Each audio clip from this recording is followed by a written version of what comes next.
ایک کو پانی نے محفوظ جگہ پہ پہنچا دیا اور ایک ڈوب گئے. پانی وہی ہے، راستہ وہی ہے، جگہ وہی ہے، تو وہ جیسے چاہے کر سکتا ہے. ان اللہ علی کل شیء قدیر فعال لما یرید کن فیکون انما امرہ اذا اراد. وہ اللہ جب چاہتا ہے اور ارادہ کرتا ہے، آخر میں ہے ان یقول لہ کن فیکون. وہ کسی اور سے نہیں کہتا بلکہ وہ حکم دیتا ہے ہو جا، وہ کام ہو جاتا ہے.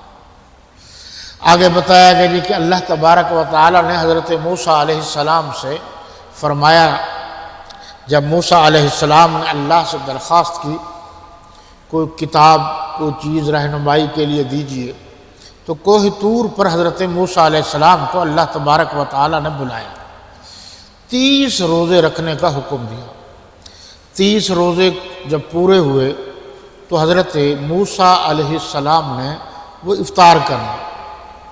اللہ تبارک و تعالی چاہتے تھے کہ افطاری کے وقت جو روزے دار کے منہ سے ایک خوبصورت سی خوشبو آتی ہے وہ آنی چاہیے.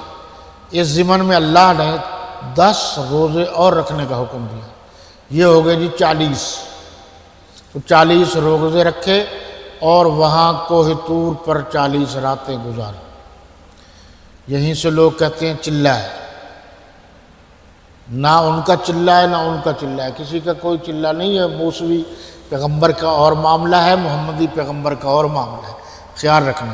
ایک جو دریاؤں میں کچھے پہن کے چلہ کاٹتے ہیں، درختوں پر الٹے لٹک کر کاٹتے ہیں، اور دریاؤں میں، اندھے کنویں میں، یہ سارے یہ جو پیروں فقیروں کے بارے میں وہ کچے دھاگے سے الٹے لٹکے تھے، سارے بے وقوف تھے، کہانیاں بنائی ہوئی ہیں. ابھی تک سائنس نے کوئی ایسی ایجاد نہیں کی کہ کچے دھاگے سے ایک آدمی الٹا لٹک جائے. یہ ان سے بھی آگے بڑھ گئے. یہ سارے کے سارے خود ساختہ باتیں. اور کچھ لوگ کہتے ہیں کہ اس چلے سے مراد ہمارے والا چلہ ہے. نہ وہ گھر والوں سے پوچھتے ہیں کچھ دینا ہے لینا ہے. بچے بھوکے مر رہے ہیں، بچیاں بھوکی مر رہی ہیں، گھر والے بھوکے مر رہے ہیں، اور یہ بستر اٹھا کر چلہ اٹھا کر چل رہے ہیں. یہ کوئی فرض واجب نہیں ہے. یہ آپ پڑھو نا قرآن کو بھی، خیرکم کا لفظ ہے. تم میں سے کچھ لوگ ہیں جن کے پاس توفیق ہو، حالات اچھے ہوں، بے شک جائیں، گھریلو حالات صحیح ہوں، بالکل جائیں. جس طریقے سے حج فرض ہے، یعنی طاقت ہے پھر فرض ہے نا. اگر بالغ پوزیشن نہیں ہے تو پھر فرض نہیں ہے. ایک بات. دوسری بات، علماء نے یہ بات لکھی ہے، فقہاء نے لکھی ہے یہ بات، مطالعہ کیجیے کہ اگر ایک حاجی کے پاس ساری ضروریات زندگی، سفر خرچ، زاد راہ، ہر چیز ہے، ظاہر ہے مہینہ 2 لگانے ہیں تو اخراجات تو ہوں گے. ایک مسئلہ یہ بھی سمجھ میں آیا، حج والے اگر پیسے لے کر حج کرائیں تو کوئی حرج نہیں ہے، مولوی اگر پیسے لے لے تو بڑا حرج ہے.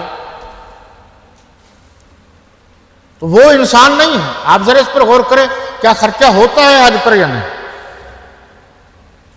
تو وہ سفر یہاں سے لے کر وہاں تک سارے پیسے لیتے ہیں نا، کوئی کسی طرح، کوئی کسی طرح، کوئی کسی طرح. اور اگر ایک کی ذمہ داری ہو کہ وہ 24 گھنٹے نمازیں بھی پڑھائے گا، بچوں کو بھی پڑھائے گا، اور جمعہ بھی پڑھائے گا، باقی کام بھی کرے گا، وہ اگر تنخواہ لے لے تو اس پر جو اعتراض کرتے ہیں وہ غلط کرتے ہیں. اس کی تنخواہ اس قدر زیادہ ہونی چاہیے تاکہ دوسرے لوگوں میں شوق پیدا ہو.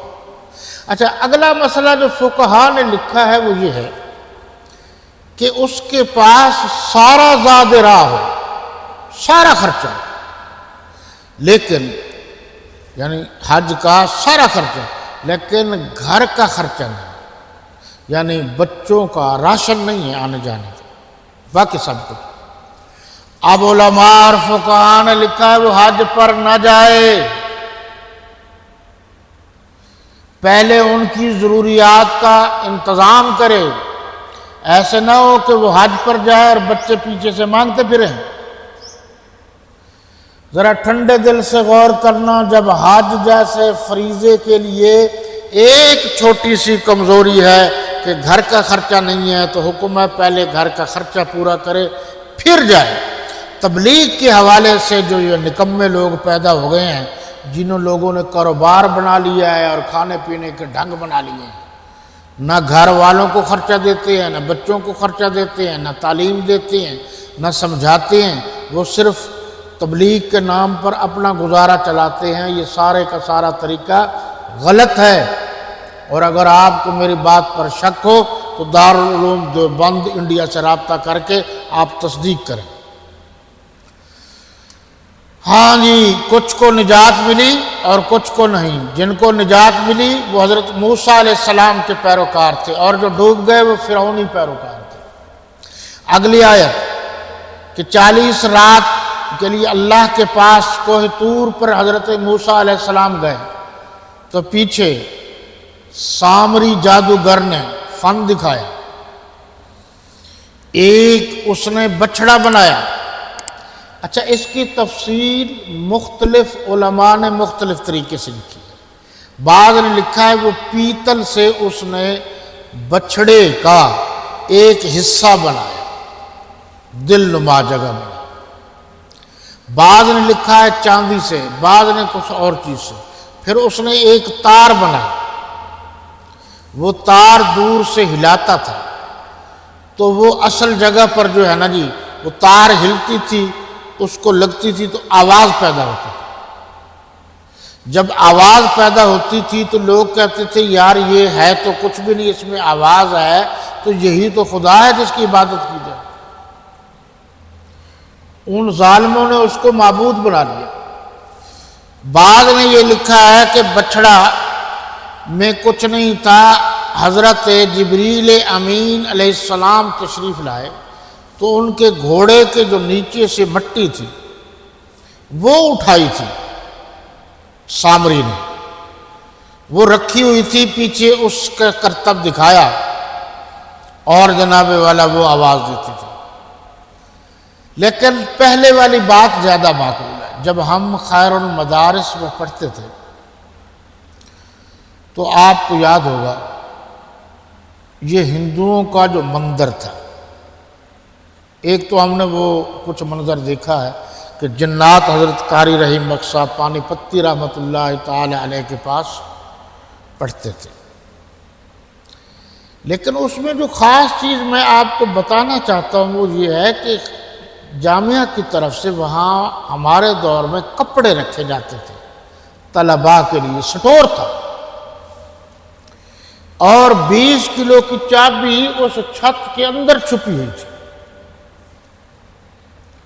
اب ہمیں تو نہیں پتا تھا، وہ بچے تھے، اور بچے جو ہے پتھر ستھر مارتے رہتے ہیں، پھر کچھ سیمنٹ ٹوٹتی رہی، تو جو اندر تھا وہ کئی کلو کے سونے کا بت تھا۔ یہ جو آج کچھ عرصہ پہلے MQM والے کراچی میں کہتے تھے ایک لوہے کا بنا ہوا ہوتا تھا اور ایک آدمی ایک پاؤں رکھتا تھا اور سامنے الطاف حسین ہاتھ ملاتا تھا، وہ اصل تو نہیں تھا، وہ بنایا گیا تھا۔ اس طرح کی چیز وہاں بھی تھی کہ اس وقت جو ہندوؤں نے بنائے ہوئے تھے، وہ جو آدمی پجاری ان کا آتا پاؤں رکھتا وہ ہاتھ ملاتا تھا، ہاتھ آگے کرتا تھا۔ تو اس چیز کو دیکھ کر انہوں نے پوجا شروع کر دی۔ جیسے ہمارے ہاں بھی ہوتا ہے کہ گھوڑے کو جاتے ہیں تو ٹانگ مار دے، اور اگر ٹانگ صحیح نشانے پر لگ جائے تو جان چھوٹی، اگر نہیں تو کہتے ہیں کہ جناب ہم پہنچ گئے۔ اور آج کل تو اتنی سرکاریں ہیں، لگتا ہے کہ پاکستان میں یہ سارے روحانیت کے نام پر سرکاریں ہیں، 2 نمبر۔ اللہ والوں کی حقیقت سے انکار نہیں، مگر وہ بہت کم ہے، بہت کم، زیادہ تر یہی ہے۔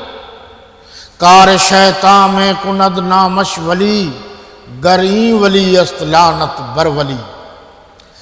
شاعر مشرق نے کہا ہمیں تو میسر نہیں مٹی کا دیا بھی، گھر پیر کا ہے بجلی کے چراغوں سے روشن۔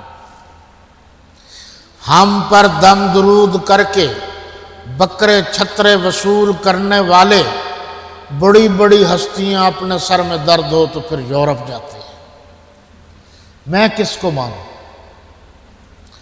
یہاں کہا گیا کہ یہ بچڑا، اور جب موسیٰ علیہ السلام تشریف لائے اور آ کر کہا کہ بچڑے کے پجاری ہو گئے ہیں، وہ بچڑے کے پجاری تھے، اور آج ترقی والے ہیں، یہاں پاکستان میں کتوں کے پجاری ہیں، گدھوں کے پجاری ہیں، گھوڑوں کے پجاری ہیں، پیپل کے پجاری ہیں، اور بوہڑ کے پجاری ہیں، قبروں کے پجاری ہیں، ہر پیسے والے زندہ انسان کے پجاری ہیں۔ انہوں نے تو لین لگا رکھی ہے اور ہر ایک کی پوجا کرتے ہیں، اور پھر کہتے ہیں کہ یہ ہے جی وہ ہے۔ کیا ہے یہ ہے وہ ہے؟ جب تم اللہ کو چھوڑو گے تو اللہ ناراض نہیں ہوگا تو اور کیا ہوگا؟ حضرت موسیٰ علیہ السلام تشریف لائے، یہ حالت دیکھی، فرمایا کہ جلدی توبہ کرو جنہوں نے بچڑے کی پوجا کی، اور توبہ کا طریقہ کار یہ تھا، توبہ کا